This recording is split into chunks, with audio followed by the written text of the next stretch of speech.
My daughter learned to count. My daughter woke me around 11:50 last night. My wife and I had picked her up from her friend Sally's birthday party, brought her home, and put her to bed. My wife went into the bedroom to read while I fell asleep watching the Braves game. "Daddy," she whispered, tugging my shirt sleeve. "Guess how old I'm going to be next month?" "I don't know, beauty," I said as I slipped on my glasses. "How old?" She smiled and held up 4 fingers. "It is 7:30 now. My wife and I have been up with her for almost 8 hours. She still refuses to tell us where she got them."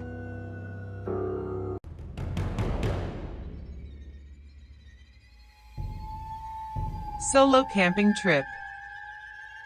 A woman survivalist and trained outdoors guide who loves to go solo camping returns home after 2 weeks of being in the bush and not seeing a single soul.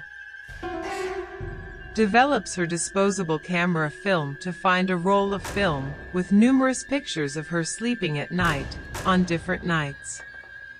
She has never gone camping or hiking since.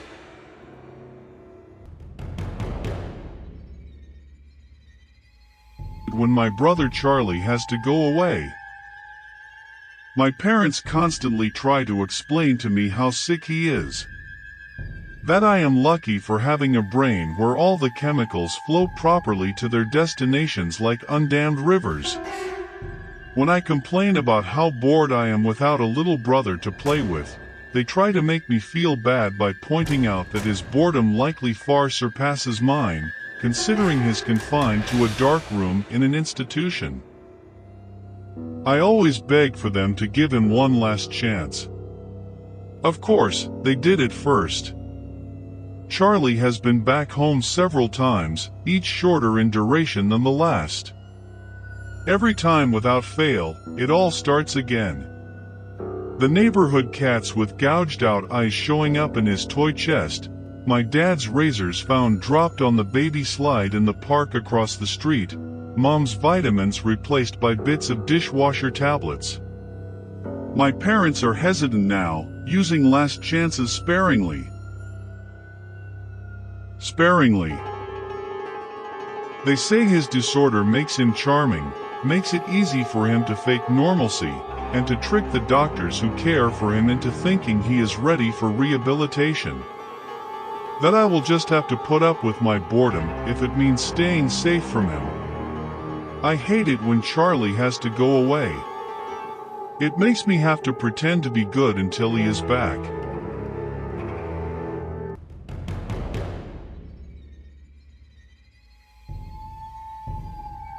He stood against my window. I don't know why I looked up, but when I did I saw him there. He stood against my window. His forehead rested against the glass, and his eyes were still and light, and he smiled a lipstick-red, cartoonish grin. And he just stood there in the window. My wife was upstairs sleeping, my son was in his crib, and I couldn't move. I froze and watched him looking past me through the glass.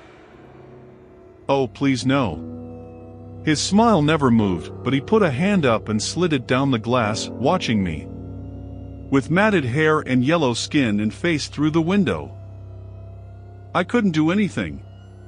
I just stayed there, frozen, feet still in the bushes I was pruning, looking into my home. He stood against my window. I begin tucking him into bed and he tells me, "Daddy, check for monsters under my bed." I look underneath for his amusement and see him, another him, under the bed, staring back at me, quivering and whispering, "Daddy, there's somebody on my bed."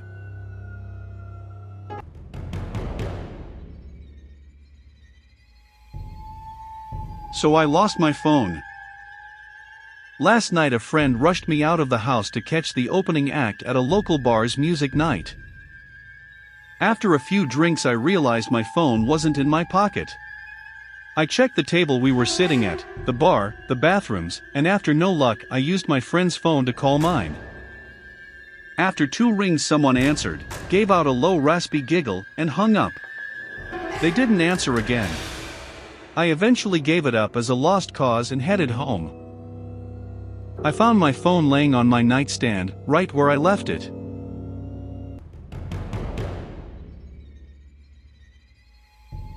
All I saw was red. I check into small hotel a few kilometers from Kiev. It is late. I am tired. I tell woman at desk I want a room.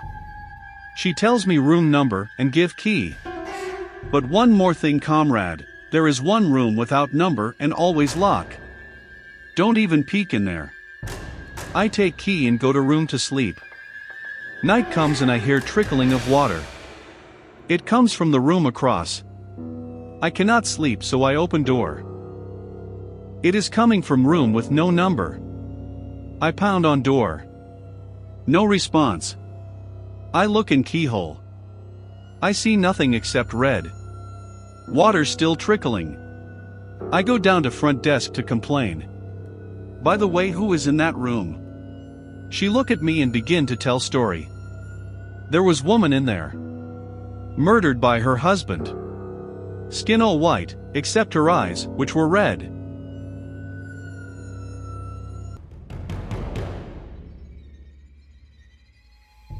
The Black Lagoon. To celebrate their first year in university, 6 friends went camping in the wilderness. After driving for several hours from the nearest town, they discovered a lagoon, nestled beside a cliff ideal for diving. They set up camp in the woods nearby and spent the evening swimming in the warm, clear water. As the sun sunk below the trees, one of the friends went up to the highest point on the cliff and jumped off, while the other 5 watched. Their laughter slowly subsided as they waited for him to surface. It only took half a minute for them to dive in after their friend. Struggling and sputtering among the reeds in the lagoon, they searched hopelessly for him. Finally, they disentangled themselves and came up, but they never saw their friend again.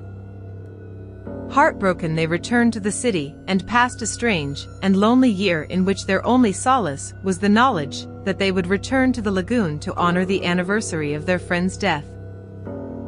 A year passed and they returned to the lagoon as a memorial, but as they approached they saw their friend standing there, head bowed. Excitedly they called to him and began running towards him, but he didn't turn. As they got closer they called him more desperately, but still to no avail. With joy they ran towards him, but stopped dead when they saw not 1 but 5 crosses on the waterside.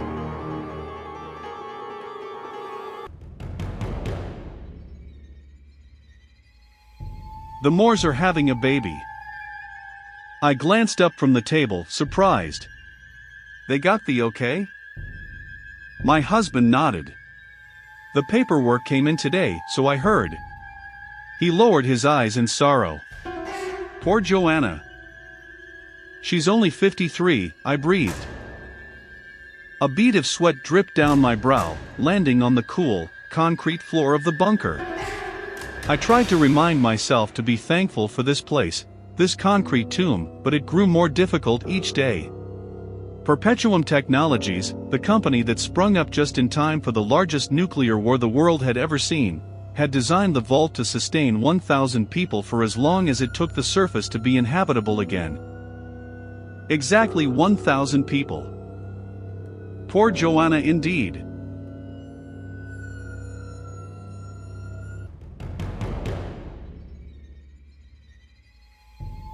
A quiet cabin deep in the woods. My wife was shaking me quietly.